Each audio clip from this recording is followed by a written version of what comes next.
Bonjour les amis, bienvenue à notre série sur le merveilleux livre « La tragédie des siècles ».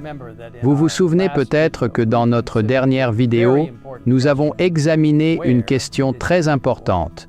D'où vient le mal?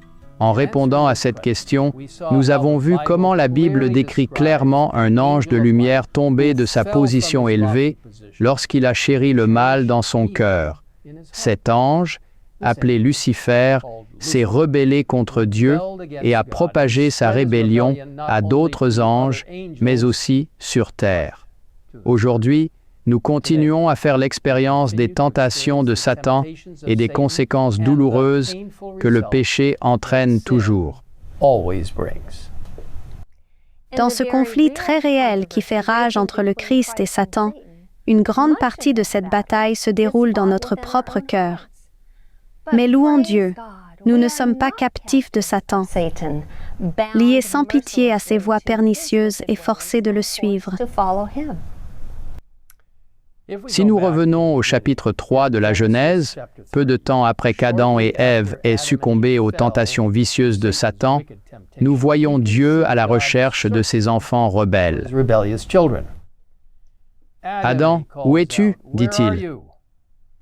Honteux, le couple coupable se glisse en la présence de Dieu. Et lorsqu'il répond à son appel, beaucoup de reproches sont partagés. Adam accuse sa femme, Ève, tout en accusant aussi Dieu lui-même. Ève accuse le serpent, disant « Le serpent m'a séduite et j'en ai mangé. » Dieu se tourne alors vers le serpent, le maudit et déclare solennellement au diable, représenté par le serpent, « Je mettrai inimitié entre toi et la femme, entre ta postérité et sa postérité. Celle-ci t'écrasera la tête et tu lui blesseras le talon. » Alors, qu'est-ce que cela signifie? Tout d'abord, c'est une promesse puissante d'un Messie à venir qui sauvera son peuple de ses péchés. Il contient également le mot intrigant « inimitié ». Ce mot vient d'un ancien mot franco-anglais signifiant « ennemi » et suggérant une haine mutuelle. Cette inimitié ou haine mutuelle que Dieu a placée entre les êtres humains et Satan est très importante. Comme nous le lisons dans la tragédie des siècles, l'inimitié entre l'homme pécheur et l'auteur du mal n'est pas un fait d'ordre naturel. L'homme, comme le tentateur, avait apostasié et s'était perverti. Après avoir péché, Satan ne s'était donné ni trêve ni repos jusqu'à ce qu'il eût trouvé des êtres disposés à sympathiser avec lui et à suivre son exemple. Si Dieu n'était pas intervenu, Adam et Lucifer se seraient ligués pour lutter contre le ciel. Aussi, quand il entendit que l'inimitié allait s'introduire entre lui et la femme comme entre leur postérité, Lucifer comprit que son projet de dépraver la nature humaine serait entravé et que, par quelque moyen, l'homme serait mis en état de lui résister. Satan déteste la race humaine parce que nous sommes la création de Dieu et les bénéficiaires de son amour et de sa miséricorde. Il essaie tout ce qui est possible pour rompre notre relation avec Dieu. Son grand objectif est de faire de nous des êtres éternellement perdus et de causer du chagrin au cœur de Dieu. L'une des méthodes les plus réussies que Satan utilise contre les chrétiens pour rompre leur relation avec Dieu consiste à abattre les barrières qui le séparent du monde. Il les pousse à devenir de plus en plus semblables au monde dans leur caractère, leurs paroles et leurs actions. Et en suivant ce chemin, ils deviennent de plus en plus aveuglés. La plume de l'inspiration est très claire. En adoptant les coutumes du monde, l'Église ne convertira jamais celui-ci à Jésus-Christ, mais c'est elle qui se convertira au monde. Celui qui se familiarise avec le péché finit par ne plus en voir le caractère odieux. Celui qui se lie avec les serviteurs de Satan finit par ne plus redouter leur maître. L'auteur inspiré décrit comment Satan travaille souvent avec succès à travers des personnes qu'on ne soupçonne pas être sous son contrôle. Elle écrit « On comble d'honneur et on admire ceux qui possèdent des talents ou de l'instruction, comme si ces avantages pouvaient remplacer la crainte de Dieu et donner droit à la faveur du ciel. » Et bien que le talent et l'éducation soient des dons de Dieu, ils peuvent devenir une malédiction si le bénéficiaire les utilise pour se glorifier et éloigner les autres de Dieu.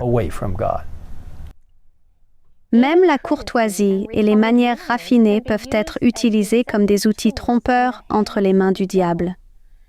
Ellen White est très directe lorsqu'elle écrit « Plusieurs pensent que tout ce qui peut être qualifié de courtoisie ou de raffinement doit, dans un certain sens, se rattacher à Jésus. Il ne fut jamais de plus grave erreur. » Tout en reconnaissant que chaque chrétien devrait manifester ses qualités, elle souligne qu'elles doivent être dédiées à Dieu. Sinon, ces dons peuvent être utilisés pour le mal. L'auteur continue. Maint homme cultivé et de manières agréables, qui ne voudrait pas s'abaisser à ce que l'on considère communément comme un acte immoral, n'est pas autre chose qu'un instrument poli entre les mains de Satan. La nature insidieuse et séduisante de son influence et de son exemple en fait un ennemi bien plus dangereux pour la cause du Christ que les hommes ignorants et sans culture. Qu'il est important en tant que chrétien de rester proche de Dieu en lisant sa parole et en priant, en dépendant entièrement de lui. La Bible nous donne des avertissements clairs sur la bataille qui se déroule, ainsi que des instructions sur la meilleure façon de résister. Dans Éphésiens 6:12, on nous rappelle que nous n'avons pas à lutter contre la chair et le sang, mais contre les dominations, contre les autorités, contre les princes de ce monde de ténèbres, contre les esprits méchants dans les lieux célestes. Et dans le même chapitre, on nous encourage, au reste, fortifiez-vous dans le Seigneur et par sa force toute puissante. Revêtez-vous de toutes les armes de Dieu afin de pouvoir tenir ferme contre les ruses du diable. Heureusement, grâce au pouvoir et à la grâce de Dieu, nous ne sommes pas captifs de Satan. Avec l'aide de Dieu, nous pouvons non seulement résister, mais aussi vaincre. À la fin du chapitre 30 de la Tragédie des siècles, nous lisons la promesse puissante. Assailli par les tentations les plus puissantes et les plus subtiles, Jésus repoussa Satan à chaque rencontre. Or, ces batailles ont été livrées en notre faveur, et ces victoires rendent la nôtre possible. Le Sauveur communique sa grâce à tous ceux qui l'invoquent, et le tentateur ne peut contraindre personne à pécher. Il ne peut nous vaincre sans notre consentement. Il peut plonger dans la détresse l'âme qui lui résiste, mais il ne peut l'obliger à faire sa volonté. Il peut l'accabler, mais non la souiller. Le fait que Jésus-Christ a vaincu doit inciter ses disciples à lutter virilement et courageusement contre le péché et contre Satan. Cela, mes amis, nous assure que Dieu fera des choses incroyables dans nos vies lorsque nous lui donnerons nos vies entièrement. Si vous ne l'avez pas déjà fait, je vous invite à le faire maintenant, alors que nous prions ensemble. Père Céleste, merci de nous avoir offert cette merveilleuse opportunité de réclamer les promesses des Écritures, de nous connecter avec le ciel, de permettre à la justice du Christ et à sa puissance de remplir nos vies afin que nous puissions résister à la tentation et au mal. Seigneur, nous avons besoin de toi plus que jamais. Le monde sombre dans le chaos complet et le diable essaie de nous tenter chacun à sa manière dans des domaines particuliers. Aide-nous à résister non pas par notre propre force, mais en nous appuyant entièrement sur toi. Merci de nous offrir la victoire en Jésus. Nous demandons toutes ces choses dans le précieux nom de notre Seigneur et Sauveur, Jésus-Christ. Amen. Amen.